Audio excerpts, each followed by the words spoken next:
Hello everybody, मैं हूँ संजोग जाधव और आप देख रहे हैं मेरा यूट्यूब चैनल। आई होप आप सब ठीक हो। लास्ट वीडियो में हमने डिस्कस किया था एक इनकम फ्रॉम सैलरी का प्रैक्टिकल प्रॉब्लम।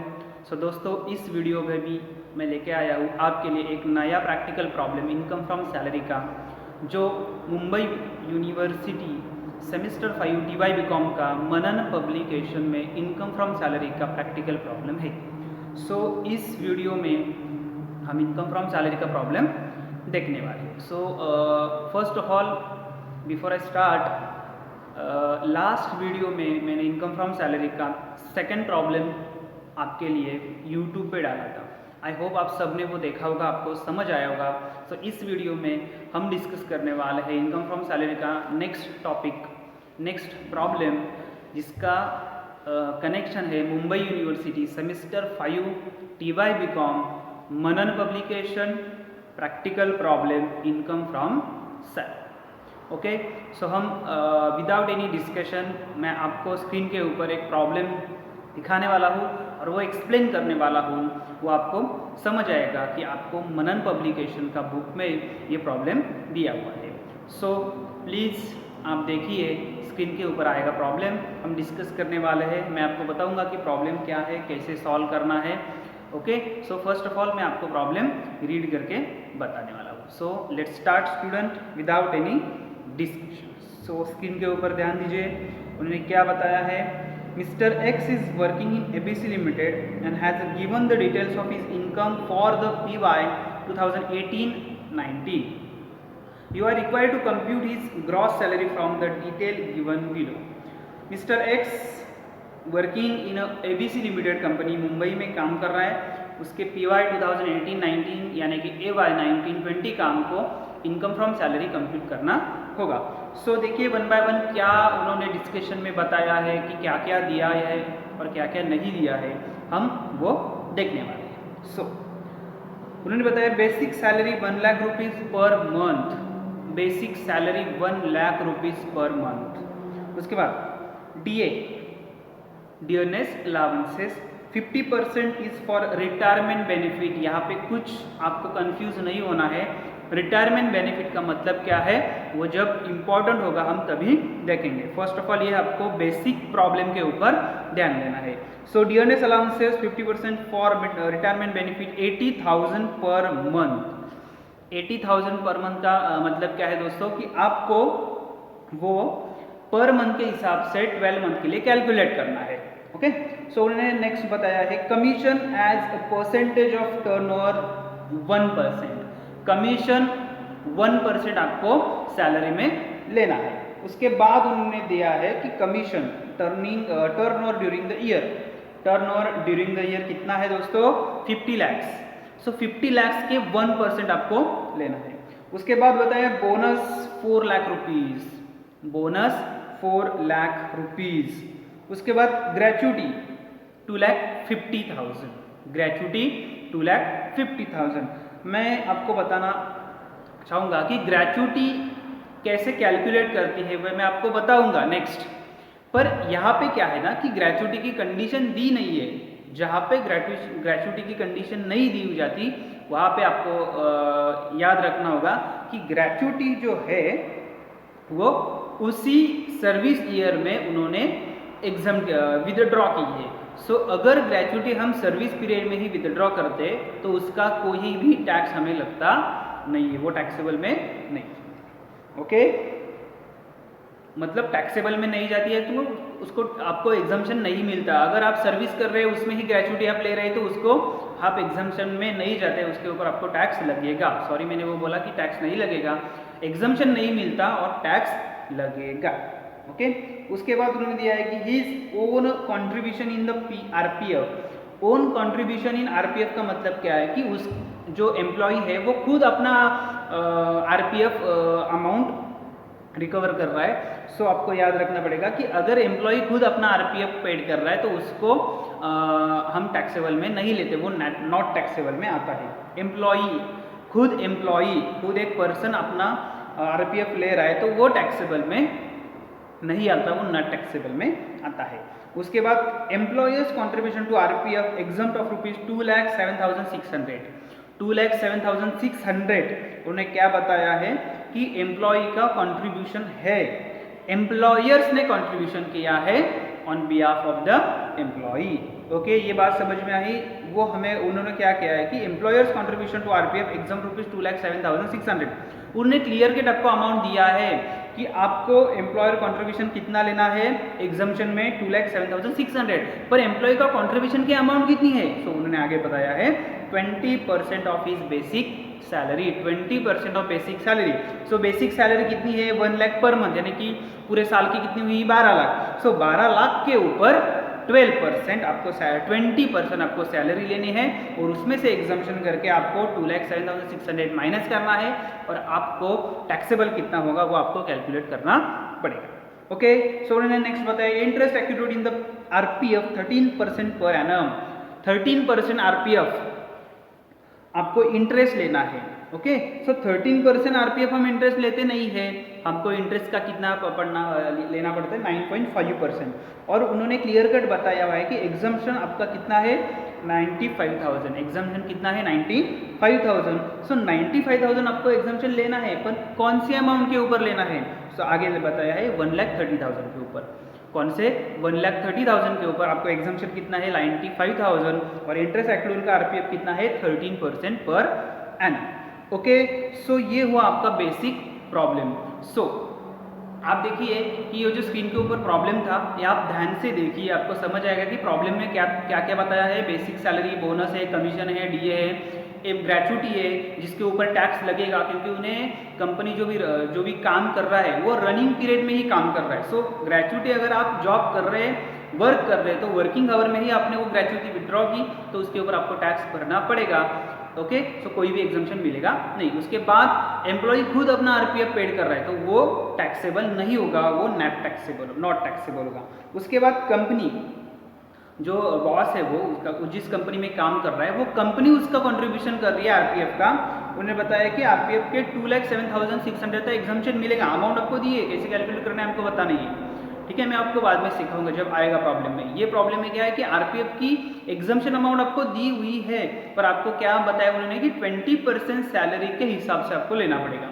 सो सैलरी कितनी है ऊपर बताई हुई 1 लाख रुपीज़, पूरे साल की कितनी 12 लाख रुपये, 12 लाख रुपीज़ में से 2,07,600 माइनस करना है, वो पूरा का पूरा टैक्सेबल मिलना है। उसके बाद interest accrued on the RPF वो सब आपको बताया हुआ है। सो आपको क्या लगना है कि ये प्रॉब्लम अच्छे से रीड करना है, आपको समझना होगा कि हमको प्रॉब्लम कैसे सॉल्व करना है। सो हम वन बाय वन देखेंगे कि प्रॉब्लम का सॉल्यूशन कैसा होगा। आपको आई होप पता होगा कि प्रॉब्लम कैसा है, आपको समझ आया होगा। सो हम सॉल्यूशन के ऊपर जाते हैं, स्क्रीन के ऊपर देखिए प्लीज़, आप ध्यान से देखिए तभी आपको प्रॉब्लम समझ आएगा। So please one by one मैं आपको बताऊंगा कि प्रॉब्लम कैसे सॉल्व किया। स्क्रीन के ऊपर आपका सॉल्यूशन आया होगा।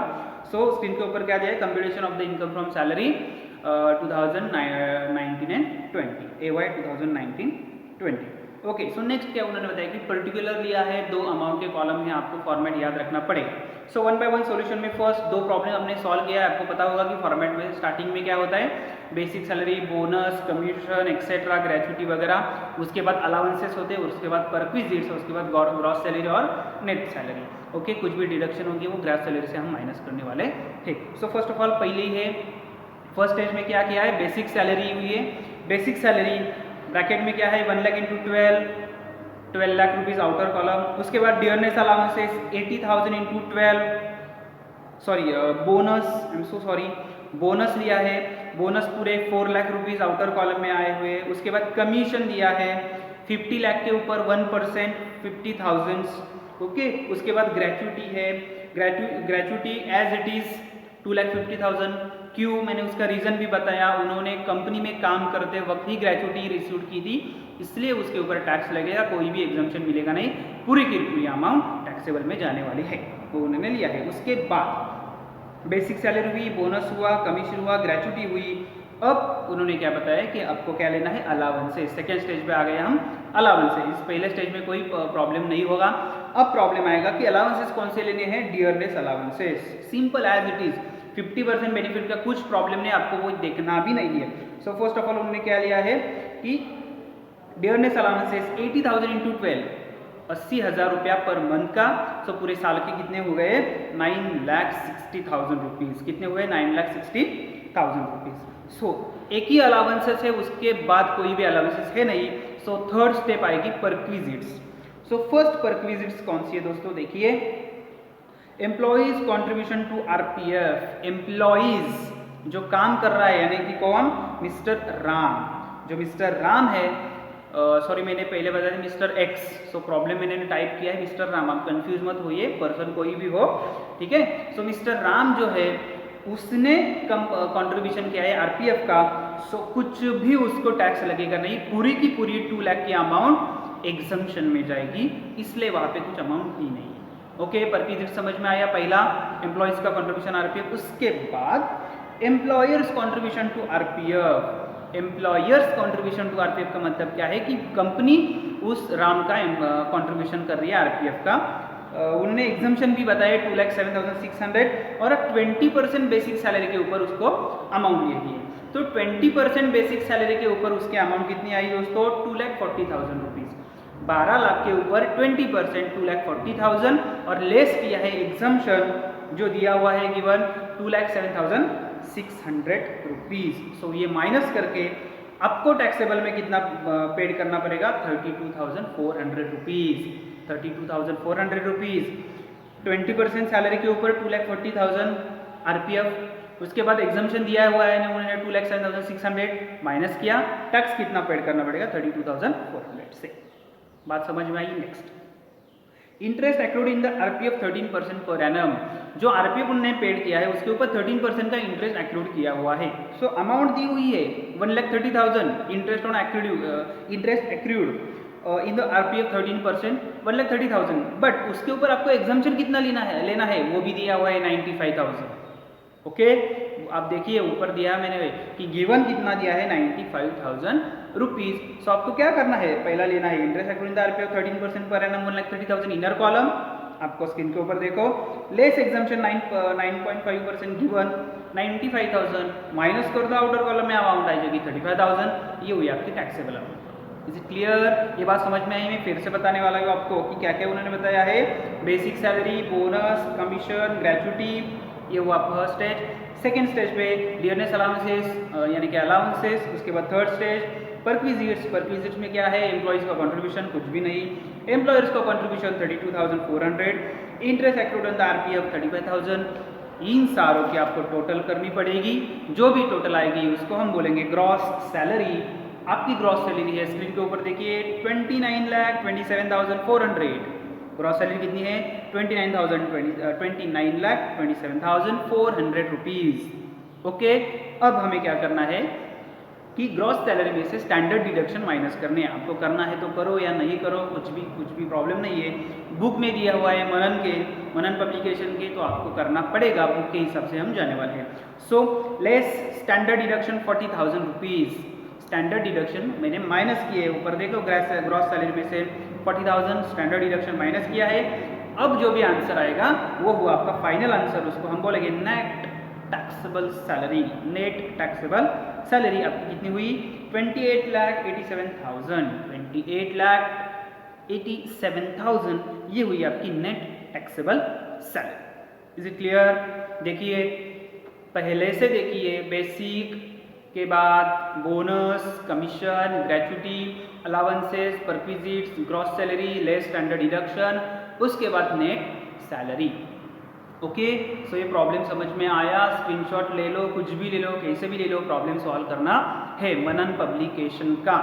ओके, ये प्रैक्टिकल प्रॉब्लम है, आपको बुक में ये देखो, ये सब बुक की हिसाब से मैंने सॉल्व करके आपको बताया कि सॉल्व कैसे करना है, कौन सी कंडीशन आपको याद रखनी है। सो स्क्रीन के ऊपर जो भी प्रॉब्लम है स्क्रीनशॉट ले लो और वो खत्म करो, ठीक है। सो गाइस, स्टूडेंट आपको ये वीडियो पसंद आई होगी, सो प्लीज़ देखिए, नहीं समझ आए तो फिर से देखिए, आपको आई होप समझ आएगा। एक बार नहीं तो 2 बार देखिए, आपको समझ ज़रूर आएगा, ठीक है। सो इस वीडियो